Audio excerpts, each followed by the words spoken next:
Welcome to one nation Telugu news. ముందుగా headlines చూద్దాం. ముగిసిన నారా లోకేష్ నవశకం సభ. సభకు హాజరైన పవన్, చంద్రబాబు, బాలకృష్ణ. ఇది ముగింపు కాదు, ఆరంభం మాత్రమేనన్న Nara Lokesh.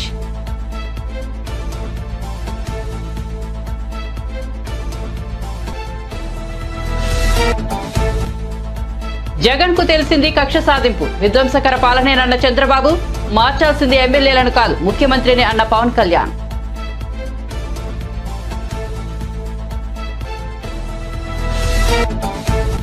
Big Boss winner Pallavi Prashanth, అతడి సోదరుడు అరెస్ట్. ప్రశాంత్ను అతడి స్వగ్రామంలో అదుపులోకి తీసుకుని నగరానికి తరలించిన పోలీసులు.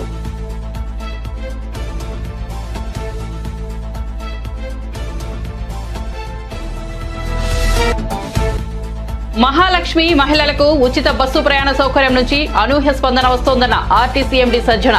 ప్రతి మహిళా ప్రయాణికులు తప్పనిసరిగా తమ ఒరిజినల్ గుర్తింపు కార్డు చూపించాల్సిందేనని స్పష్టం. ఇక వార్త వివరాల్లోకి వెళ్తే, యువగలం నవశకం సభలో టీడీపీ అధినేత చంద్రబాబు ప్రసంగించారు. జనసేన పార్టీ అధినేత పవన్ కళ్యాణ్ కు, టీడీపీ ప్రధాన కార్యదర్శి నారా లోకేష్ కు, జనసేన పీఏసీ చైర్మన్ నాదెండ్ల మనోహర్ కు, టీడీపీ రాష్ట్ర అధ్యక్షుడు అచ్చెన్నాయుడికి, టీడీపీ వీర సైనికులకు, జనసేన సైనికులకు హృదయపూర్వక నమస్కారాలంటూ చంద్రబాబు ప్రసంగం ప్రారంభించారు. గతంలో తాను ఎన్నోసార్లు విశాఖకు వచ్చారని, కానీ ఇవాళ తనకు లభించిన అపూర్వ స్వాగతాన్ని ఎప్పుడూ చూడలేదని వ్యాఖ్యానించారు. ఓవైపు సముద్రం ఘోషిస్తుంటే మరోవైపు జన సముద్రం ఘోష పెడుతోందని అభివర్ణించారు. ఇవాళ విశాఖ నుంచి, ఉత్తరాంధ్ర నుంచే కాకుండా రాష్ట్రం నలుమూలల నుంచి ఈ సభకు తరలివచ్చారని, ఎన్నికల యుద్ధ వేర మోగించడానికి వచ్చిన మీ అందరికీ పేరు పేరున నమస్కారాలని పేర్కొన్నారు. మీడియా ప్రతినిధులకు కూడా నా నమస్కారాలు, ముఖ్యంగా యోగులం వాలంటీర్లకు నా అభినందనలు అంటూ వివరించారు. వీర సైనికులకి, ఇంకో పక్క జనసేన జన సైనికులకి పేరు పేరున ఈరోజు విశాఖపట్నం వచ్చినప్పుడు చాలా సార్లు విశాఖపట్నంకు వచ్చాను, కానీ నా జీవితంలో ఇంత అపూర్వ స్వాగతం నా జీవితంలో చూడలేదు. ఆ విధంగా స్వాగతం పలికారు. ఒక పక్క సముద్రం ఘోషిస్తా ఉంటే, ఇంకో పక్క జన సముద్రం ఇక్కడ ఘోషించే పరిస్థితి వచ్చింది. అలాంటి విశాఖపట్నమే కాకుండా, ఉత్తరాంధ్రనే కాకుండా రాష్ట్రం నలుమూలల నుంచి వచ్చారు. యువగళం ఒక పక్క, ఇంకో పక్క ఎన్నికల యుద్ధ బేరీకి మోగించడానికి వచ్చినటువంటి సైనికులందరికీ పేరు పేరున మనస్ఫూర్తిగా నమస్కారాలు. అదే మాదిరిగా మీడియా ప్రతినిధులు కూడా నమస్కారాలు. ప్రత్యేకంగా యువగళం వాలంటీర్స్ కి మనస్ఫూర్తిగా నా అభినందనలు. ఈరోజు ఇంతమంది పేరు నాయకులందరూ మాట్లాడారు. నేనేం మాట్లాడాలో అన్ని విషయాలు కవర్ అయినాయి. ఒక పక్క మనసు విప్పి జనసేన అధినేత పవన్ కళ్యాణ్ గారు చాలా స్పష్టంగా చెప్పారు. గతంలో ఏ విధంగా రాష్ట్రం కోసం సహకరించింది, ఈరోజు మళ్ళీ ఏమి ఆకాంక్షించి తెలుగుదేశం జనసేన పొత్తు పెట్టుకుంటుందో చాలా స్పష్టంగా వారు చెప్పడం జరిగింది. ఇంకో పక్క లోకేష్ కూడా 226 రోజులు రాష్ట్రం మొత్తం తిరిగి ప్రజల సమస్యలను అర్థం చేసుకుని అధ్యయనం చేసి చాలా క్లుప్తంగా వారి అనుభవాలు కూడా చెప్పారు. మీరు ఒక విషయం మీరు గుర్తుపెట్టుకోవాలి. భారతదేశంలో పాదయాత్రలు చేయడం ఎప్పుడు కొత్త కాదు. నేను పాదయాత్ర చేశాను, బస్సు యాత్ర చేశాను. ప్రజా చైతన్యాన్ని తేవడానికి మొట్టమొదటిసారిగా నందమూరి తారక రామారావు గారు చైతన్య యాత్ర చేశారు. అక్కడి నుంచి ఎన్నో యాత్రలు వచ్చాయి. 45 ఏళ్లు సుదీర్ఘ రాజకీయ జీవితంలో చూశాను. ఎప్పుడు పాదయాత్ర పైన దండయాత్ర చేసే సందర్భం ఎప్పుడూ లేదు. అది మొట్టమొదటిసారిగా ఈ సైకో జగన్మోహన్ రెడ్డి పరిపాలనలో చూశాను. ఎవరైనా పాదయాత్ర చేసి ఒక సమస్య పైన పాదయాత్ర చేసినప్పుడు, ఒక పవిత్రమైన భావంతో చేసినప్పుడు చేతనైతే సహకరించాలి, చేత కాకపోతే ఇంట్లో పడుకోవాలి. కానీ పోలీసులు అడ్డం పెట్టుకుని ఎన్ని ఇబ్బందులు పెట్టారో, కడాన నా ఎవరైతే యువగళం వాలంటీర్లు జైలుకు పోయి వచ్చారంటే, అటెంప్ట్ మర్డర్ కేసు పెట్టారంటే తమ్ముళ్ళు భయపడద్దండి. మీ కష్టాలు నేను చూసా. తప్పకుండా వడ్డీతో సహా తిరిగి అప్పజెప్పే బాధ్యత తెలుగుదేశం పార్టీ తీసుకుంటుందని చెప్పి కూడా నేను మీకు తెలియజేస్తున్నా. యువగళం జనగణంగా మారి ప్రజా గర్జనకు నాంది పలికింది. నేను ఈరోజు మనస్ఫూర్తిగా ప్రజలందరినీ అభినందిస్తున్నాను. మీలో ఉండే ఆవేదన, బాధ, ఆక్రోశం, ఆగ్రహం ఇవన్నీ కూడా యువగణంలో చూపించారు. రోజు రోజుకి ఉద్యమంగా ముందుకెళ్ళింది. ఈ కార్యక్రమంలో సహకరించినటువంటి తెలుగుదేశం పార్టీ, జనసేన కార్యకర్తల్ని మనస్ఫూర్తిగా అభినందిస్తున్నా. అదే సమయంలో ఈ కార్యక్రమాన్ని పూర్తిగా జయప్రదం చేసినటువంటి ప్రజలందరినీ మనస్ఫూర్తిగా ధన్యవాదాలు తెలియజేసుకుంటున్నాను. ఈరోజు యువత, బంగారు భవిష్యత్తు ఉండవలసిన యువత ఈరోజు ఆంధ్ర టీడీపీ అధినేత నారా చంద్రబాబు, జనసేన అధ్యక్షుడు పవన్ కళ్యాణ్ దాదాపు 10 ఏళ్ల తర్వాత విజయనగరం పోలిపల్లిలో ఒకే ఉమ్మడి బహిరంగ సభ వేదికను పంచుకున్నారు. టీడీపీ యువగళం నవశకం బహిరంగ సభలో పాల్గొన్న జనసేన అధినేత పవన్ కళ్యాణ్ పలు కీలక వ్యాఖ్యలు చేశారు. టీడీపీ జనసేన పొత్తు అనివార్యం, ఆవశ్యకం అన్నారు. వైసీపీ వ్యతిరేక ఓటు చీలకూడదన్న తన ఆలోచన సరైందనడానికి ఉత్తరాంధ్రలో అపూర్వ స్పందన నిదర్శనమన్నారు. టీడీపీ జనసేన పొత్తుతో ఏపీలో మార్పు రావడం ఖాయమన్నారు. బీజేపీతో అలయన్స్ గా ఉండి టీడీపీతో పొత్తుపై తనను కొందరు విమర్శిస్తున్నారన్నారు పవన్. టీడీపీ జనసేన పొత్తుపై అమిత్ షాకు కూడా చెప్పానన్నారు. ఆయన బ్లెస్సింగ్ కూడా కోరినట్టు చెప్పారు. ఏపీలో వైసీపీని ఓడించాలి, జగన్ ఇంటికి పంపాలంటూ పవన్ కళ్యాణ్ వ్యాఖ్యానించారు. 220 రోజుల పైచిలుకు పాదయాత్ర చేసి 3000 కిలోమీటర్ల పైగా నడిచి 97 నియోజకవర్గాలు ప్రత్యక్షంగా అక్కడున్న ప్రజల కష్టాలన్నీ, సాధక బాధలు తెలుసుకొని, ఇది లోకేష్ గారి రోజు, ఇది ఆయన రోజున ప్రత్యేకించి ఆయనే ఉండాలి తప్ప ఇంకా వేదిక పైన నేను ఉండడం సబబా అంటే కాదు, మీరు ఖచ్చితంగా ఉండాలి అని లోకేష్ గారు మనస్ఫూర్తిగా నన్ను ఆహ్వానిస్తే 4 దశాబ్దాల సుదీర్ఘ అనుభవంతో ముఖ్యమంత్రిగా, ప్రతిపక్ష నాయకులుగా శ్రీ నారా చంద్రబాబు నాయుడు గారు ఆహ్వానం మేరకు మనస్ఫూర్తిగా నేను ఈ ఆహ్వానాన్ని మన్నించి ఇక్కడికి వచ్చాను. పాదయాత్ర జగన్ గారి పాదయాత్ర లాంటిది కాదు, ఇది బొగ్గలు నిమిరే పాదయాత్ర కాదు, ఇది కష్టాలు తెలుసుకున్న పాదయాత్ర, మాటలతో ఉన్న పాదయాత్ర కాదు, చేతలతోటి చూపించే పాదయాత్ర. అలాంటి పాదయాత్రని చేసిన లోకేష్ గారికి మనస్ఫూర్తిగా నా ధన్యవాదాలు తెలుపుకుంటా ఉన్నాను. ఒకసారి నాకు పాదయాత్ర చేస్తున్నప్పుడు చాలా అసూయ ఉంటుంది. నేను నడుద్దామంటే నాకు నడవనిచ్చే పరిస్థితి ఉండదు.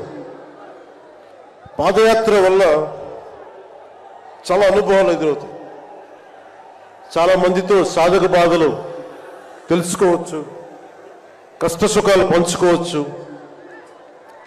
అలాంటి అవకాశం నాకు లేనందుకు ఈరోజు నాకు చాలా బాధగా. అలాంటి నాకు రాని అవకాశాన్ని లోకేష్ గారు దిగ్విజయంగా చేయటం, పూర్తి చేయటం నాకు చాలా ఆనందంగా ఉంది. మన ఆంధ్రప్రదేశ్ స్ఫూర్తి భారతదేశానికి చాలా కీలకమైనది. ఈ రోజున భాషా ప్రయుక్త రాష్ట్రాలు ఏర్పడ్డాయి అంటే పుట్టి శ్రీరాములు గారి బలిదానం, త్యాగ ఫలితం. ఆయన స్ఫూర్తి వల్ల ఈ రోజున మనకి భాషా ప్రయుక్త రాష్ట్రాలు ఏర్పడ్డాయి. సో భారతదేశానికి మనం చాలా స్ఫూర్తినిచ్చిన నేల ఇది. అలాగే ఐఏఎస్లు, ఐపీఎస్లు ఉమ్మడి ఆంధ్రప్రదేశ్కి రావాలని ఉవ్విళ్ళూరేవారు. ఈ ఐఏఎస్ అకాడమీల్లో, నైనిటాల్లో ఉండే అకాడమీస్లో ప్రతి ఐఏఎస్ అధికారి చెప్పేది ఆంధ్రప్రదేశ్ ఒక మోడల్ స్టేట్, అది అక్కడికి వెళ్ళాలి. ఈ రోజున అలాంటి ఆంధ్రప్రదేశ్ ఎందుకు వెళ్ళకూడదో ఆ మోడల్ కింద అయిపోయింది ఈ జగన్ గారి నాయకత్వంలో. నేను చంద్రబాబు గారు జైల్లో అన్యాయంగా పెట్టినప్పుడు నాకు చాలా బాధ కలిగింది.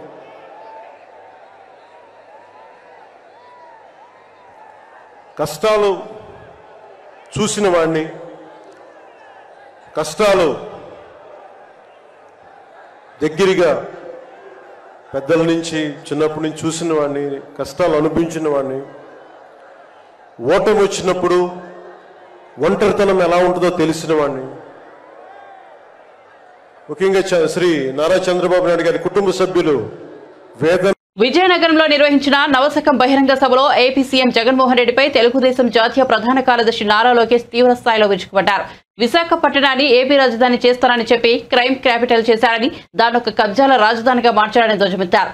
దశపల్లా భూములు, ఏఎన్బీసీ భూములు, హయగ్రీవ భూములు, ఎక్స్ సర్వీస్ మెన్ భూములు, స్వతంత్ర సమరయోధుల భూములు, శివారు ప్రాంతాల్లో చెరువులను కబ్జా చేశారని ఆరోపించారు. విశాఖకు రావాల్సిన లూలుబాల్ని ఇక్కడి నుంచి తరిమేశారని, భూమిని సైతం లాగేసుకున్నారని అన్నారు. టీడీఆర్ బ్రాండ్స్ కుంభకోణంలో వేల కోట్ల రూపాయలను వైసీపీ నాయకులు కొట్టేశారని మండిపడ్డారు. బొబ్బిలి గ్రోత్ సెంటర్ను జగన్ చంపేశాడన్నారు.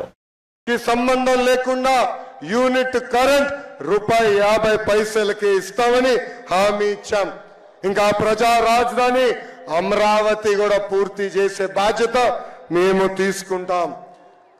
ఉభయ గోదావరి జిల్లాలో వరి, ఆక్వా, పామ్ ఆయిల్, కొబ్బరి రైతులకి గతంలో ఎట్లయితే ఆదుకున్నామో అదే విధంగా ఆదుకుంటామని ఈ సభాముఖంగా హామీ ఇస్తున్నాం. ఇంకా 3 ముక్కల ఆట తప్ప ఉత్తరాంధ్ర అభివృద్ధి కోసం ఒక్క ఇటుక కూడా ఈ జగన్ వేయలేదు. విశాఖ ఉక్కు ఆంధ్రుల హక్కు. 31 మంది ఎంపీలు ఉన్నారు. ఏనాడు విశాఖ ఉక్కు గురించి నోరు తెరిచి మాట్లాడలేదు. కనీసం క్యాప్టెన్ మైన్ ఇవ్వాలని కోరలేదు. అంతెందుకు రాష్ట్రంలో ఉన్న మైన్ కూడా క్యాన్సిల్ చేసింది ఈ ప్రభుత్వం. విద్యుత్ బిల్ని విపరీతంగా పెంచి విశాఖ ఉక్కుని మూసేసే పరిస్థితికి తీసుకొచ్చింది ఈ ప్రభుత్వం. ఇంకా స్టీల్ ప్లాంట్ కి చెందిన వేలాది ఎకరాలు కొట్టేసేదానికి స్కెచ్ చేశాడు ఈ psycho Jagan. Visakha railway zone కావాల్సిన భూములు కూడా ఇవ్వలేదు ఈ ప్రభుత్వం. విశాఖ మెట్రో ప్రాజెక్ట్ ని కూడా నాశనం చేసింది ఈ ప్రభుత్వం. మూతపడిన అన్ని షుగర్ ఫ్యాక్టరీలు తిరిగి తెరుస్తామని ఆనాడు హామీ ఇచ్చింది ఈ జగన్. కానీ ఇప్పుడు ఏకంగా తెరుస్తాం కాదు కదా, అక్కడున్న మెషినరీ భూములు కూడా అమ్మేసే పరిస్థితికి ఈ ప్రభుత్వం వచ్చింది. 8 లక్షల ఎకరాలకి సాగునీరు అందించే సుజల స్రవంతి కార్యక్రమాన్ని, ఇరిగేషన్ ప్రాజెక్ట్ ని గాలికి వదిలేసింది ఈ ప్రభుత్వం. నేను ఐటీ శాఖ మంత్రిగా ఉన్నప్పుడు 15 రోజులకు ఒక్కసారి విశాఖపట్నానికి వచ్చేవాడు. అనేక ఐటీ పరిశ్రమలు తీసుకొచ్చాం. కానీ కోడిగుడ్డు మంత్రి వచ్చిన తర్వాత ఉన్న పరిశ్రమలన్నీ పక్క రాష్ట్రానికి తరలిపోయే పరిస్థితి. చంద్రబాబు నాయుడు గారి హయాంలో ఆర్థిక రాజధానిగా ఉన్న విశాఖపట్నాన్ని ఇప్పుడు ఏకంగా క్రైమ్ క్యాపిటల్ గా ఈ ప్రభుత్వం మార్చేసింది. 10 బౌల్లా భూములు, సిఎంబిసి భూములు, హైగ్రీవా భూములు, ఎక్స్ సర్వీస్ మెన్ భూములు అన్ని కబ్జా చేసింది. లూలుని తరిమేసి ఆ భూములు కూడా కబ్జా చేసింది ఈ ప్రభుత్వం. బాధితులందరికీ చెప్తున్నా, 3 నెలల్లో బిగబట్టండి. తెలుగుదేశం జనసేన ప్రభుత్వం వస్తుంది. తిరిగి మీ భూములు మీకు అందించే బాధ్యత మేము తీసుకుంటాం. 1000 కోట్ల టీడీఆర్ బాండ్ల కుంభకోణం జరిగింది. ఋషికొండకి గుండు కొట్టి 500 కోట్ల రూపాయలు ఖర్చు పెట్టి ఈ పేద ముఖ్యమంత్రి ఒక ప్యాలెసే కట్టుకున్నాడు. జగన్ కేసుల్లో అక్యూజ్డ్ విజయసాయి రెడ్డి ఒక పక్కన విశాఖపట్నాన్ని నాశనం చేస్తే, ఇంకొక పక్కన వైవి సుబ్బారెడ్డి కొడుకు విక్రాంత్ రెడ్డి మాన్యంలో లాట్రైట్ బాక్సైట్ అక్రమంగా దోచేసుకుంటున్నారు. జీవీఎంసీని అవినీతి అడ్డగా వీళ్ళు ఈరోజు మార్చేసే పరిస్థితి. ఒక్క రోడ్ ఒక్క ఏపీ ప్రజల కోసమే టీడీపీ జనసేన కలిసి పనిచేస్తున్నాయని Janasena party PSC chairman Nadendla Manohar అన్నారు. టీడీపీ జాతీయ ప్రధాన కార్యదర్శి నారా లోకేష్ యువగలం పాదయాత్ర ముగింపు సందర్భంగా యువగలం నవశకం పేరుతో టీడీపీ భారీ బహిరంగ సభ నిర్వహించింది. ఈ సభలో నాదెండ్ల మనోహర్ మాట్లాడారు.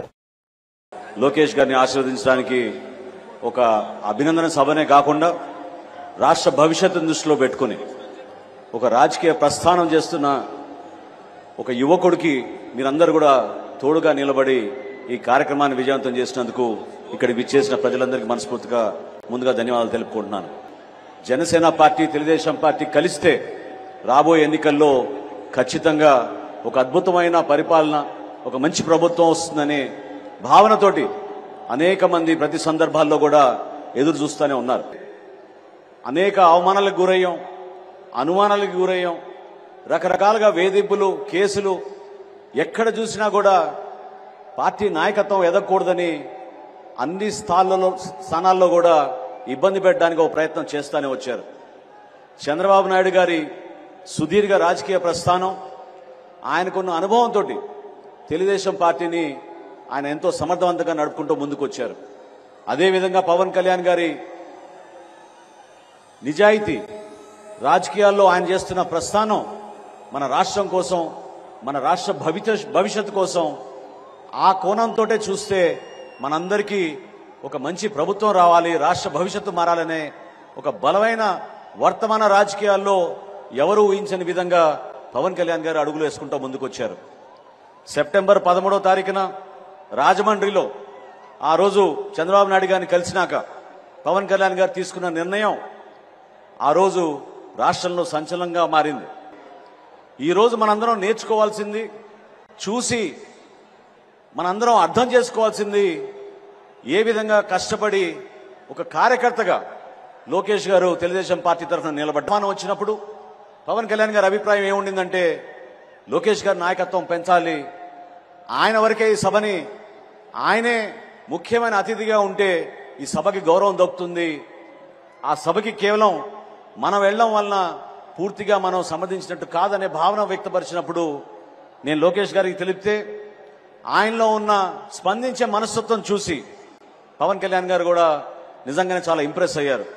లోకేష్ గారు అన్న మాట ఏంటంటే, నా పాదయాత్ర ముగింపు సందర్భంగా చేస్తున్న సభ కాదు ఇది, జనసేన పార్టీ, తెలుగుదేశం పార్టీ కలిసి మొట్టమొదటిసారి ఒక అద్భుతమైన విజయం సాధించే విధంగా ఒక చక్కటి సభను ఏర్పాటు చేసుకున్నప్పుడు దానికి ఖచ్చితంగా పవన్ కళ్యాణ్ గారు రావాలి, అవసరమైతే నేను అడుగు వెనకేస్తా తప్ప పవన్ కళ్యాణ్ గారిని ముందుని నడిపించే విధంగా మన అందరం కూడా ముందుకెళ్దామని చెప్పి ఆ రోజు ఆయన తీసుకున్న నిర్ణయాన్ని నేను మనస్ఫూర్తిగా అభినందిస్తున్నాను.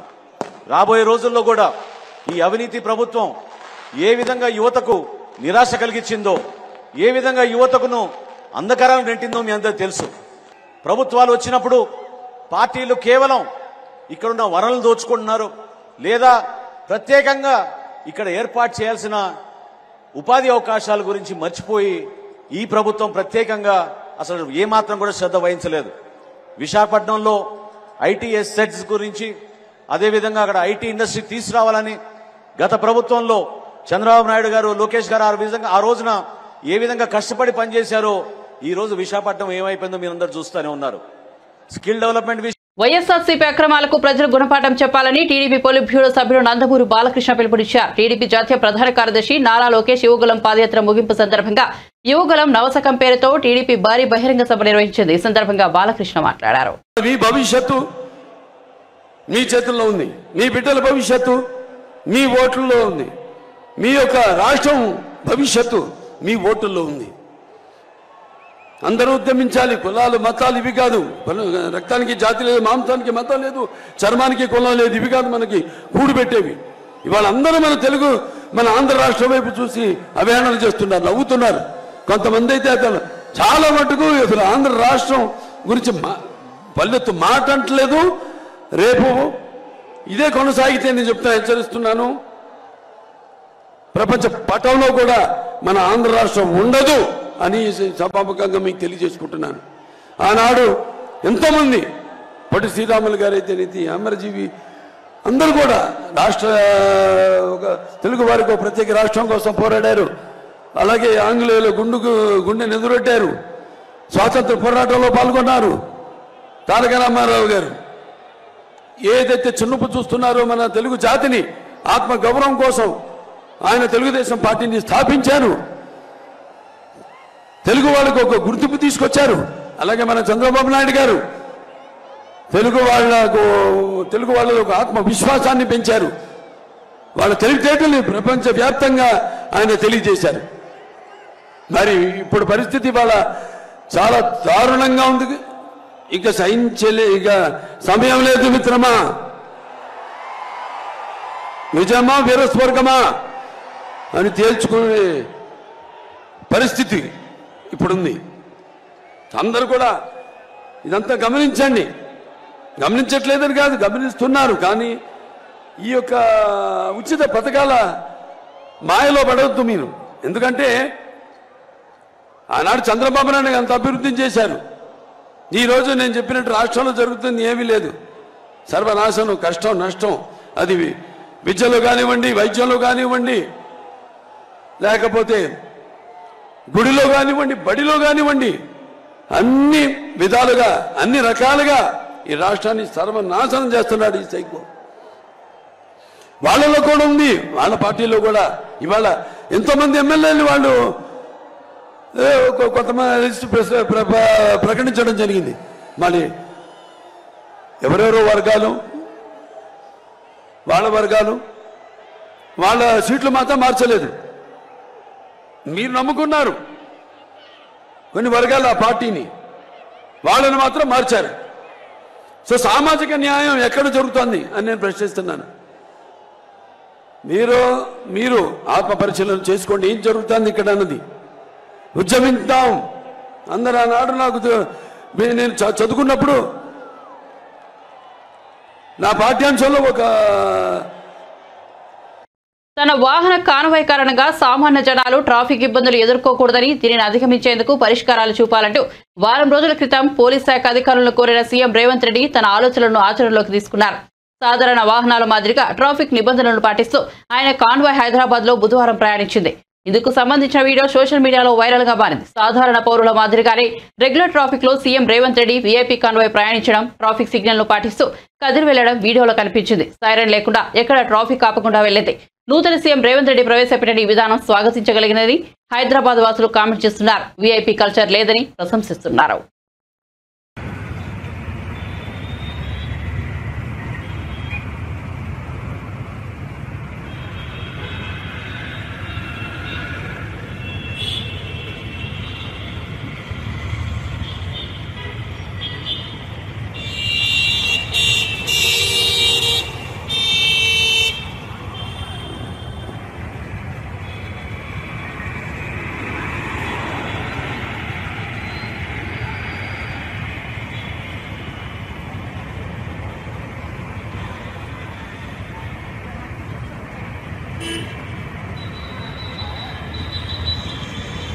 సీజన్ 7 విజేత పల్లవి ప్రశాంత్ అతని సోదరుని పోలీసులు తాజాగా అదుపులోకి తీసుకున్నారు. బుధవారం అతని స్వగ్రామం కొలుగురులో అదుపులోకి తీసుకుని హైదరాబాద్ కు తరలించినట్టు తెలుస్తోంది. బిగ్ బాస్ విజేత టైటిల్ గెలుచుకున్న రోజు రాత్రి అన్నపూర్ణ స్టూడియో వద్ద ప్రభుత్వ ప్రైవేటు వాహనాల ధ్వంసం కేసుకు సంబంధించి జూబ్లీహిల్స్ పోలీసులు పల్లవి ప్రశాంత్ పై కేసు నమోదు చేసిన విషయం తెలిసిందే.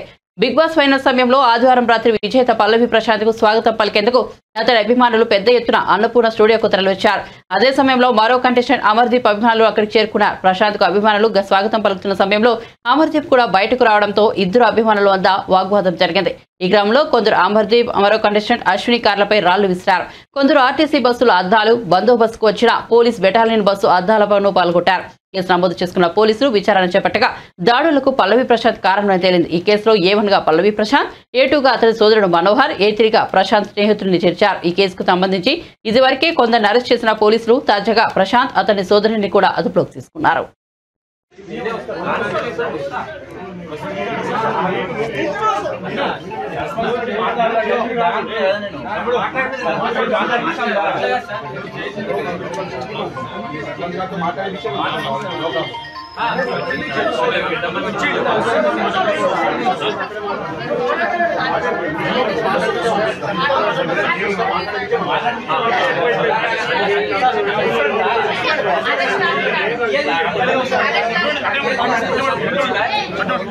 ఏం తీసుకురా 10 మంది ఉన్నాడు ఒకళ్ళు సరిపోదా అన్నాడు.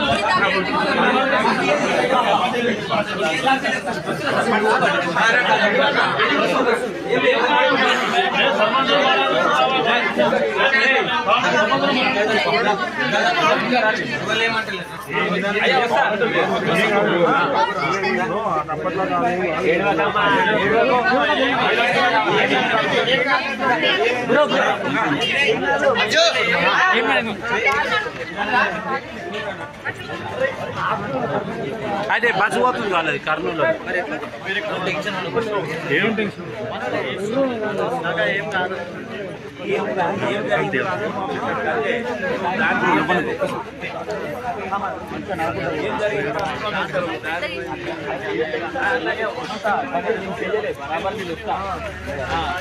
అంటే ఊళ్ళో ఒక సర్పంచ్ ఉన్నాడు, ఒక మాట మాట్లాడాలి పెద్ద మనిషి.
నేను నాకు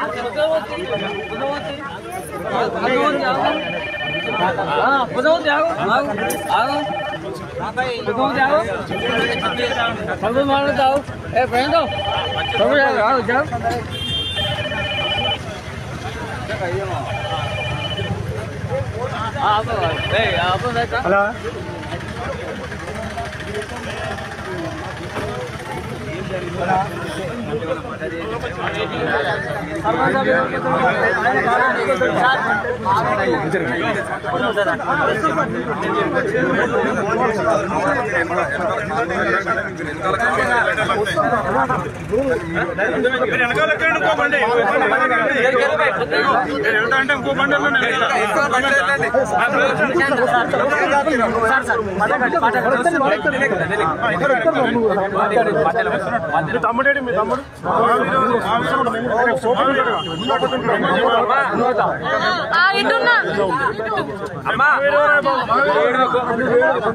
ఏం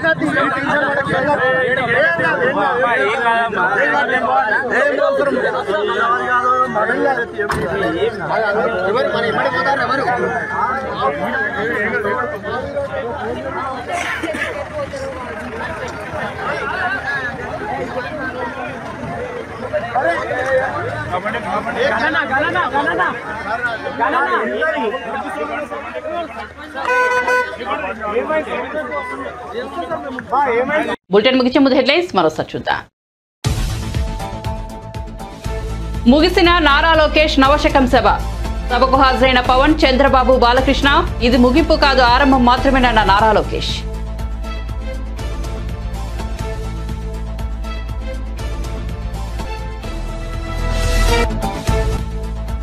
జగన్ కు తెలిసింది కక్ష సాధింపు. విధ్వంసకర పాలనేనన్న చంద్రబాబు, మార్చాల్సింది ఎమ్మెల్యేలను కాదు ముఖ్యమంత్రిని అన్న పవన్ కళ్యాణ్.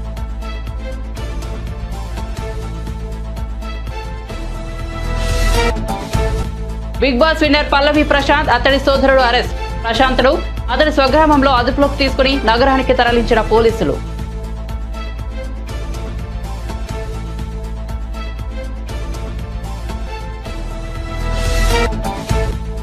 మహాలక్ష్మి మహిళలకు ఉచిత బస్సు ప్రయాణ సౌకర్యం నుంచి అనూహ్య స్పందన వస్తోందన్న ఆర్టీసీ ఎండీ సజ్జన. ప్రతి మహిళా ప్రయాణికులు తప్పనిసరిగా తమ ఒరిజినల్ గుర్తింపు కార్డు చూపించాల్సిందేనని స్పష్టం. మరిన్ని అప్డేట్స్ కోసం చూస్తూనే ఉండండి వన్ నేషన్ తెలుగు న్యూస్.